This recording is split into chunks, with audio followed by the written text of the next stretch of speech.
우리 서로 한번 인사합시다. 성령의 불을 받읍시다. 자, 이 자리가 성령의 은혜가 임하는 자리가 되기를 축복합니다. 오늘 하늘 소리 찬양단이 성령에 대한 찬양을 또 센스 있게 잘 선곡해 주셨어요. 여러분, 갈멜산에 내린 불, 갈멜산, 우리나라에도 갈멜산 기도원이라는 데가 있습니다. 어디에 있죠? 안양에 있습니다. 저도 갈멜산 기도원에 가서 금식 기도도 하고 집회에 참여해서 참 은혜도 많이 받았습니다. 저희 후배 목사님은 사모가 유방암에 말기암으로 다 죽어갔다가 그 갈멜산 기도원에 가서 1년 동안 뜨겁게 기도하다가 그만 불을 받아버린 거예요. 그래서 치유도 받고 성령 사역자가 되었습니다. 여러분, 이 자리가 바로 갈멜산 기도원과 같이 갈멜산 엘리야가 성령의 불이 하늘에서 불이 떨어진 것처럼 우리 모두가 이러한 불이 임하기를 주님의 이름으로 축복합니다. 자, 이 엘리야는 지금부터 2800년 전 인물이죠. 약 8세기 활동했던 선지자가 바로 엘리야 선지자입니다. 우리가 오늘 이 본문은 잘 아는 내용이죠. 바알과 아세라 850명과 자기 혼자와 외롭게 영적 싸움을 했는데 네가 먼저 해라. 그래서 850명이 아무리 자기들이 믿는 신에게 불을 내려달라고 아무리 나중에는 안 되니까 자기 몸을 막 칼로 자해하면서 피를 흘리면서까지 막 더 광신자처럼 불을 내려달라고 해도 불이 내렸어요, 안 내렸어요? 전혀 내린 적이 없어요. 그리고 오늘 말씀처럼 아브라함의 하나님, 이삭의 하나님, 야곱의 하나님, 이 자리에 하나님이 하나님 되심을 저들이 알게 해달라고 기도할 때 하늘에서 강력한 불이 떨어졌습니다. 자, 그 모습을 상상해서 그린 그림 한번 보여주세요. 아마 저러지 않았을까. 그래서 그 주위에 있는 물 다 또랑까지 물이 태워지고 번제단의 모든 물건도 다 태워버리는 강력한 불이 갈멜산에 떨어졌어요. 저는 이 불을 보면서 우리 마음속에 의심의 마음도 이 성령의 불로 좀 태워졌으면 좋겠어요. 또 우리의 죄악도 이 불이 떨어진 것처럼 우리 마음에 떨어져서 완전히 좀 태워버렸으면 좋겠어요. 시기 질투하는 마음도 비교하는 마음도 이 성령의 불이 떨어졌을 때 다 태워지기를 소원합니다. 우리 마음의 탐욕도 또 질병도, 다음 주 화요일날 이 종수 성도님이 또 병원에 가시게 되죠. 정말 그 종기, 그 폐에 자란 종기가 정말 성령의 불로 완전히 태워지기를 소원합니다. 여러분, 기도해 주시길 바랍니다. 가난과 질병과 저주, 실패도 이 성령의 불이 태워졌으면 얼마나 좋을까. 이 불은 첫 번째 불이에요. 2800년 전 이야기입니다. 자, 두 번째 불은 세월이 한참 흐르고 신약 시대로 건너갑니다. 지금 하나님의 불이 떨어진 걸 순차적으로 설명을 좀 하고자 해요. 그게 바로 주후 30년경에 오순절 마가 다락방에 떨어진 성령 강림절이죠. 성령 충만. 그러니까 지금부터 약 2000년 전에 마가 다락방에서 기도하는데 갑자기 120명 머리에, 각 사람 머리에 성령의 불이 떨어지는데 불이 혀같이 갈라졌다. 그래서 방언을 막 하게 됩니다. 여러분, 성령 받게 되면 첫 번째 나타나는 현상이 바로 방언의 은사죠. 여러분도 이미 다 받으셨죠? 받으신 분은 계속 유지를 하셔야 돼요. 방언 기도를 계속 하셔야 돼요. 두 번째 성령의 불은 그로부터 약 300년 후에 초대교회에 그 불이 계속 타오르기 시작합니다. 그래서 초대교회에 박해가 일어났죠. 예수 믿는 사람을 막 잡아 죽이는 그 상황에서도 저들은 죽으면서까지 복음을 전하는 초대교회의 박해 사건 때도 성령의 불은 계속 타올랐어요. 그리고 시간이 훌쩍 지나서 16세기 네 번째 성령의 불이 떨어집니다. 종교개혁 일어난 거 알죠? 마틴 루터나 칼빈, 저들은 다 말씀의 불을 받은 거예요.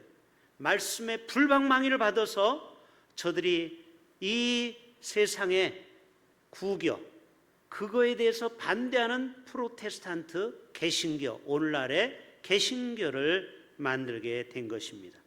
여러분, 오늘 또 성령의 불이 떨어지면요, 개혁이 일어나요. 우리의 마음도 개혁이 일어나고, 우리의 정신도 개혁이 일어나고, 우리의 잠자는 영혼도 깨어나게 되는 줄로 믿습니다. 다섯 번째 성령의 불은 또 200년 후인 18세기에 제1차, 2차 대각성운동이 또 벌어지게 됩니다. 조나단 에드워드, 조지 휘필드를 중심으로 제1차 성령 각성 운동이 일어나는 거예요. 그때가 1700년, 1800년경입니다. 그리고 2차 대각성 운동이 바로 케인 리치 집회에서 수많은 사람이 통회하고 회개하고 자복하고 선교사로 나가는 대각성 운동이 18세기 일어났어요. 그리고 100년 후에 여섯 번째 성령의 불이 웨일즈 부흥 운동으로 이어갑니다. 에반 로버츠를 중심으로 해서 술집이 다 문을 닫고, 그리고 경찰서가 문을 닫았어요. 경찰서가 문을 닫았어. 왜? 도둑놈이 없어져 버린 거예요. 강도가 없어진 거야. 사건이 안 일어나. 그러니까 경찰서가 할 일이 없어졌어요. 아니, 실제로 역사적으로 있었던 얘기입니다. 경찰이 할 일이 없어질 정도로. 왜? 그 도시가 성령으로 임하니까 사람들이 다 착해져 버린 거예요. 나쁜 생각이 없어졌어. 사건이 없어. 이게 언제 일어났다고요? 바로 웨일즈 부흥운동 1904년과 5년 일어난 사건입니다. 그러니까 여러분, 이 성령의 불은 아무 때나 떨어지는 게 아니고 그 시대에 하나님이 필요할 때 주신다라는 거예요. 일곱 번째는요, 그 다음 1906년에 미국에서 아주사 거리에서 일어나게 됩니다. 성령의 불이. 그래서 윌리엄 시무어로부터 현대 오순절 순복음교회가 여기서 시작이 된 거예요. 오순절 성령 강림 사건이 일어나면서 방언, 치유, 그 다음에 불, 바람, 성령의 역사가 아주사 거리를 덮게 된 것입니다. 그리고 그 다음 이듬해 1907년 드디어 평양에 뭐가 일어났죠? 평양 대부흥운동이 일어났죠. 이게 여덟 번째 성령의 불이 떨어진 것입니다. 그래서 장대현 교회를 중심으로 해서 통해 자복하고 모두가 다 회개운동이 벌어지면서 한국교회 새벽기도회가 활성화되고 철야기도가 시작이 되면서 21세기 한국교회 성령의 불이 떨어지게 된 것입니다. 그 불이 오늘까지 우리에게 이어져 오는 것입니다. 여러분, 성령의 불이 임하게 되면요, 우리의 죄가 태워지고요, 그 다음에 두려움이 없어지게 됩니다. 여러분, 술에 취하면은, 술 취하면은 사람이 갑자기 용기가 생겨서 막 프로포즈도 하고 그 다음에 못할 말도 막 하죠. 그래서 어떤 남자는요, 용기가 없어가지고 꼭 술을 먹어야만이 말을 하는 사람이 있어요. 그런데 여러분, 꼭 술을 안 먹어도 성령의 충만함을 받으면은 용기가 생기는 줄로 믿습니다. 성령 받으면은요, 용기가 생기는 거예요. 담대함이 생기는 거예요. 그리고 그 마음속에 죄와 교만이 태워지게 되고 성교의 불이 활활 타오르게 되는 것입니다. 우리 지민이 성교 보고 해야죠. 2월 첫째 주 오후 예배 때 준비하세요. 저는 이 본문을 통해서 우리 교회도 성령의 불이 떨어지면은 이 지역이 판도가 변하게 되는 줄로 믿습니다. 여러분, 성령이 한번 임하면요, 이 지역이 바뀌는 거예요. 특별히 이 지역에 점집, 무당집이 왜 이렇게 많아요? 영화당도 있어요. 영화당, 연화당, 바로 교회 앞에 그 절집이 있잖아. 나 빵집인 줄 알았어. 무슨 연화당이야, 연화당. 한 60에서 70 먹은 할머니가 보살이야. 그렇죠? 제가 오며 가며 관찰을 하거든요.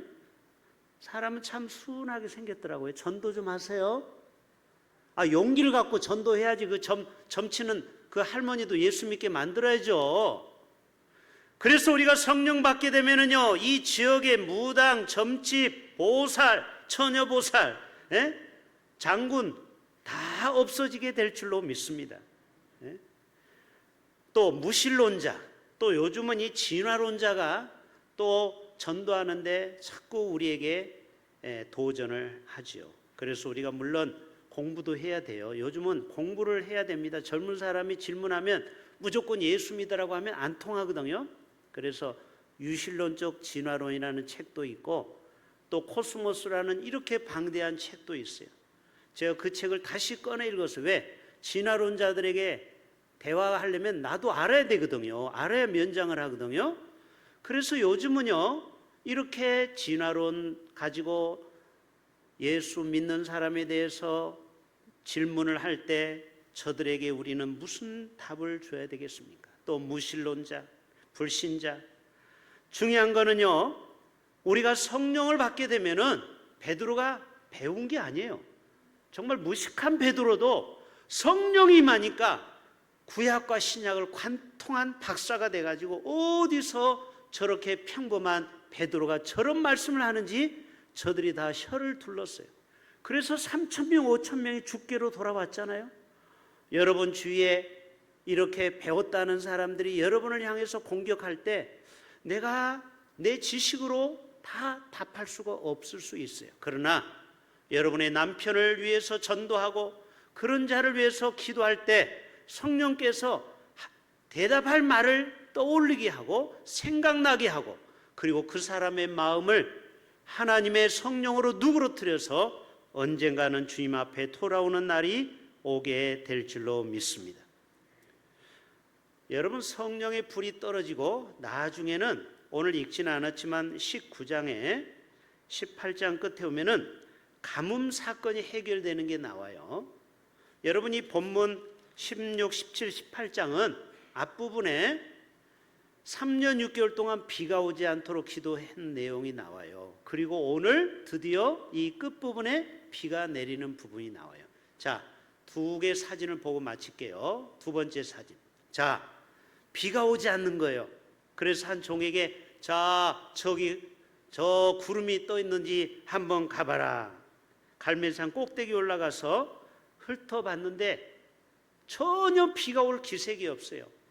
손바닥만한 작은 구름이 있다고 보고를 합니다. 여러분, 이 손바닥만한 구름이 나중에 점점점 구름이 비구름대를 형성을 해서 나중에는 폭포수 같은 비가 오는 거예요. 마지막 사진 세 번째 보여줄까요? 자, 그동안 3년 6개월 동안 모든 사람들이 기근에 힘들었는데 드디어 엘리야가 가서 기도할 때 하늘에서 비가 장대같이 내리게 되어서 조금 후에 구름과 바람이 일어나서 하늘이 캄캄해지며 큰 비가 내리는지라 아합 왕이 마차를 준비하고 비를 피해서 내려갔더라. 무슨 말입니까? 여러분, 우리 안에 성령이 임하면은 불이 떨어짐과 동시에 우리 안에 메마르고 갈급한 심령이 단비가 내려서 우리 안에 참된 만족과 우리의 인생의 해가를 경험하는 그러한 은혜가 우리 가운데 임하게 될 줄로 믿습니다. 우리 교회 모든 성도들이 이러한 갈멜산의 기도와 그리고 불과 그리고 하늘에서 기도할 때 비를 멈추게 했던 그 능력의 기도, 그리고 또 다시 기도하니까 또 비가 또 오지 않습니까? 여러분, 이처럼 우리의 기도는 비를 멈추기도 하고 다시 비를 오기도 하는 이러한 능력의 기도인 줄로 믿고 우리가 날마다 성령 충만함으로 기도의 용사들이 다 되시기를 주님의 이름으로 축복합니다. 하나님